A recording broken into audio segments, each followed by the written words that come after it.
بسم اللہ الرحمن الرحیم۔ سال دوم کے عزیز طلباء و طالبات، السلام علیکم۔ سپیریئر کالج کی طرف سے آپ لوگوں کو خوش آمدید۔ امید ہے کہ آپ سب لوگ بخیر و عافیت ہوں گے۔ ڈیئر اسٹوڈنٹس، آج ہم حصہ نثر میں سے پہلا سبق پڑھیں گے۔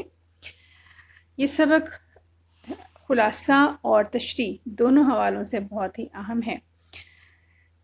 سبق کا عنوان ہے مناقب عمر بن عبدالعزیز رحمۃ اللہ علیہ۔ مصنف کا نام ہے علامہ شبلی نعمانی۔ سبق کی صنف جو ہے وہ ہے سیرت نگاری اور ماخذ سے مقالات شبلی جلد 4۔ عزیز طلباء و طالبات، مناقب عمر بن عبدالعزیز جو سبق ہے، یہ تحریر محض ایک شخصیت کا سحر انگیز عکس نہیں ہے، بلکہ مسلمانوں کی تاریخ پر انمٹ نقوش ثبت کرنے والے جلیل القدر فقیر منش حکمران کی ہے، جس نے ملوکیت کی سیل کے سامنے سر بند باندھنے کی کوشش کی ہے۔ ہم پہلے مصنف کا تعارف پڑھیں گے۔ علامہ شبلی نعمانی کا اصل نام محمد شبلی تھا۔ امام ابو حنیفہ کی نسبت سے شبلی نعمانی مشہور ہوئے۔ علامہ شبلی نعمانی دقیق النظر شاعر، فلسفی، مورخ، ناقد، ماہر تعلیم، محقق اور محدث تھے۔ آپ کی شخصیت ہمہ جہت تھی۔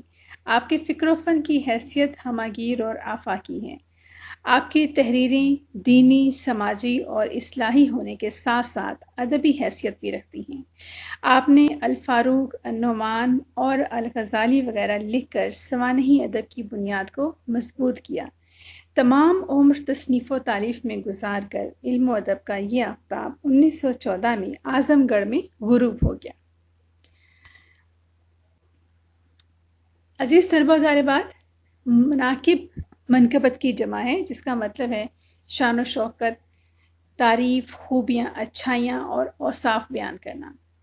عموماً ہم منقبت جو ہے وہ کہتے ہیں جو بھی مذہبی شخصیات ہوتی ہیں، ہماری روحانی شخصیات ہیں، ان کی جہاں پر بھی تعریف کی جاتی ہے، توصیف بیان کی جاتی ہے، تو اس کے لیے منقبت کا لفظ استعمال کیا جاتا ہے۔ حضرت عمر بن عبدالعزیز بن مروان بن حکم خلافت بنو امیہ کے 8ویں خلیفہ تھے اور سلیمان بن عبد الملک کے بعد مسند خلافت پر بیٹھے۔ آپ کی پیدائش 2 نومبر سن 682 میں مدینہ منورہ میں ہوئی۔ آپ کی والدہ کا نام ام عاصم تھا، جو عاصم بن الخطاب کی صاحبزادی اور حضرت سیدنا عمر فاروق رضی اللہ عنہ کی پوتی تھیں۔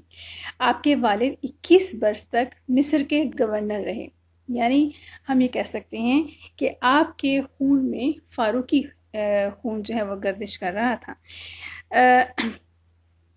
حضرت عمر بن عبدالعزیز کو 5واں خلیفہ بھی کہا جاتا ہے، کیونکہ ان کی تمام جو خلافت تھی اس میں جو بھی آپ نے کام کیے وہ سب کے سب بالکل عین انہی اصولوں پر تھے جن پر تمام خلفائے راشدین جو ہیں وہ عمل کرتے رہے۔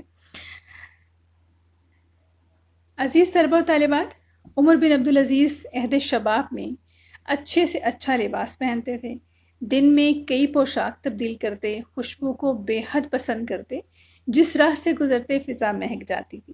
ان ظاہری علامات کو دیکھ کر اس امر کی پیشگوئی نہیں کی جا سکتی تھی جو خلیفہ بننے کے بعد ظاہر ہوئے، لیکن چونکہ طبیعت بچپن ہی سے پاکیزگی اور زہد و تقویٰ کی طرف راغب تھی، اس لیے یہ ظاہری اسباب و نشاط ان کو قطعاً متاثر نہ کر سکی۔ ان کا دل ہمیشہ اللہ تعالیٰ کی عظمت اور خوف سے لبریز رہا۔ پاکیزگی نفس اور تقدس آپ کی شخصیت کا نہایت ہی اہم اور خصوصی وصف تھا۔ آپ کے استاد محترم صالح بن کیسان کا کہنا تھا کہ مجھے ایسے کسی آدمی کا علم نہیں جس کے دل میں اللہ تعالیٰ کی عظمت اس لڑکے سے زیادہ نقش ہو۔ سن 707 میں ولید بن عبد الملک کے کہنے پر آپ نے مدینہ شریف کی گورنری اس شرط پر قبول کی کہ وہ اپنے پیشرو حکمرانوں کی طرح لوگوں پر ظلم اور زیادتی نہیں کریں گے۔ آپ کو ہر وقت امت مسلمہ کے حقوق کی نگہداشت اور اللہ تعالیٰ کے احکامات کی تعلیم اور نفاذ کی فکر دامنگیر رہتی۔ آپ کی زندگی درویشی اور فقر و استغنا کا نمونہ بن کر رہ گئی۔ آپ نے اہل بیت کے ساتھ ہونے والی زیادتیوں کا ازالہ کیا، ان کی ضبط کی ہوئی جائیدادیں ان کو واپس کر دی گئیں۔ یہ صرف اہل بیت کے ساتھ ہی نہیں، اس وقت جہاں جہاں جس بھی شخص کی جائیداد جو ہے وہ اس سے چھینی گئی تھی، آپ نے وہ تمام کی تمام جو ہے وہ سب کو واپس کر دی، کیونکہ بنو امیہ کا یہ بہت ہی ان کی حکومت کا تاریک پہلو تھا کہ ظلم اور زیادتیاں جو ہیں وہ انہوں نے بے حد کی، لوگوں سے زبردستی ان کی زمینیں جو ہیں وہ چھین لیں، ان پر قابض ہو کر بیٹھ گئے، اور پھر کسی کو بھی یہ حق حاصل نہیں تھا کہ وہ اس ظلم کے خلاف آواز اٹھا سکیں۔ تو آپ نے یہ جو سب کچھ تھا، آپ نے اس کو ختم کیا اور اپنی حکومت جو ہے اس کو عین اسلامی حکومت بنایا۔ بنو امیہ سے یہ ساری چیزیں برداشت نہیں ہو سکی تھیں، کیونکہ جس وقت تک آپ حکومت کرتے رہے ممکن ہی نہیں تھا کہ وہ سب چیزیں جو ہیں وہ جاری رکھ سکیں جن چیزوں کے وہ عادی تھے۔ نہ تو وہ جائیداد بنا سکتے تھے، نہ وہ اس طریقے سے اپنی اجارہ داری قائم رکھ سکتے تھے۔ تو انہوں نے جب یہ محسوس کیا کہ عمر بن عبدالعزیز جو ہیں انہوں نے ان کی زندگیوں کو، ان کی جائیدادوں کو، املاک کو نقصان پہنچانا شروع کر دیا ہے بقول ان کے، تو یہ جو حق تھا ان سے برداشت نہیں ہوا، اور انہوں نے آپ کے ایک خادم کو 1000 اشرفیاں دے کر آپ کو زہر دلوا دیا۔ آپ کو علم بھی ہو گیا کہ وہ شخص کون ہے جس نے زہر دیا ہے، لیکن آپ نے اس سے وہ 1000 اشرفیاں لے کر بیت المال میں جمع کروا دی اور اس غلام کو آزاد کر دیا، اور کسی بھی شخص کو اس کے بارے میں بتایا نہیں کہ وہ پکڑا نہ جائے اور وہ مارا نہ جائے۔ یہ آپ کی خدا ترسی کا عالم تھا۔ یہ 21 رجب 101 ہجری بمطابق 10 فروری سن 720 کو آپ نے اپنا سفر حیات مکمل کر لیا۔ اس وقت آپ کی عمر 39 سال تھی۔ آپ کو حلب کے قریب دیر سامان میں سپرد خاک کیا گیا جو شام میں ہے۔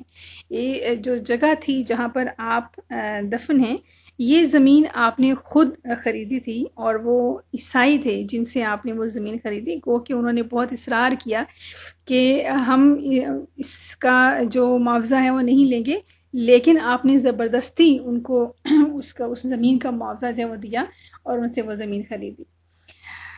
عزیز طلبہ طالبات، بنو امیہ کی حکومت کے 92 سالہ دور حکومت میں حضرت عمر بن عبدالعزیز کی خلافت کے 28 سال تاریکی میں روشنی کی حیثیت رکھتے ہیں۔ آپ نے اپنا جتنا بھی عرصہ حکومت کی، آپ کا ایک ایک عمل جو ہے وہ بالکل اسلام کے مطابق تھا۔ آپ اللہ تعالیٰ سے بے حد ڈرتے تھے، آپ کی راتیں جو ہیں وہ جاگ کر گزرتی تھیں اللہ تعالیٰ کے خوف کی وجہ سے۔ آپ کے پاس جب آپ جب آپ کو خلافت ملی ہے تو بے تحاشا لباس تھے آپ کے پاس، بہت ہی زیادہ تعداد میں گھوڑے بھی تھے، اونٹ بھی تھے۔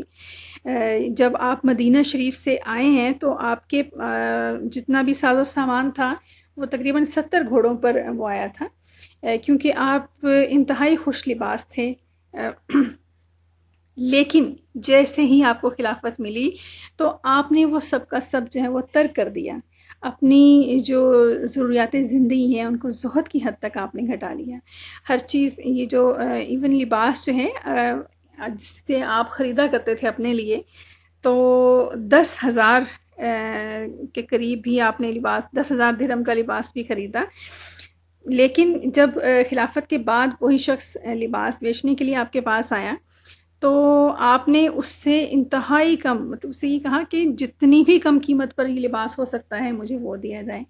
تو وہ شخص حیران ہوا، تو آپ نے کہا کہ اب میں جس جگہ پر ہوں یہاں پر میرا ایک ایک عمل جو ہے اس کی پوچھ گچھ اللہ تعالیٰ کے سامنے ہوگی، تو میں اس چیز سے ڈرتا ہوں، لہٰذا وہ ساری چیزیں، وہ سارے اپنے شوق جو تھے وہ ترک کر دیے۔ ایون آپ کی زوجہ محترمہ فاطمہ کے پاس جو بھی ایک نگینہ تک جو تھا، ایک ایک چیز جو ہے وہ آپ نے بیت المال میں جمع کروا دی کہ کہیں پرسش نہ ہو اس معاملے میں کہ عبدالعزیز جو ہیں وہ عمر بن عبدالعزیز جو ہیں وہ کہیں حکومتی خزانے میں سے کوئی چیز لے کر استعمال نہیں کر رہے۔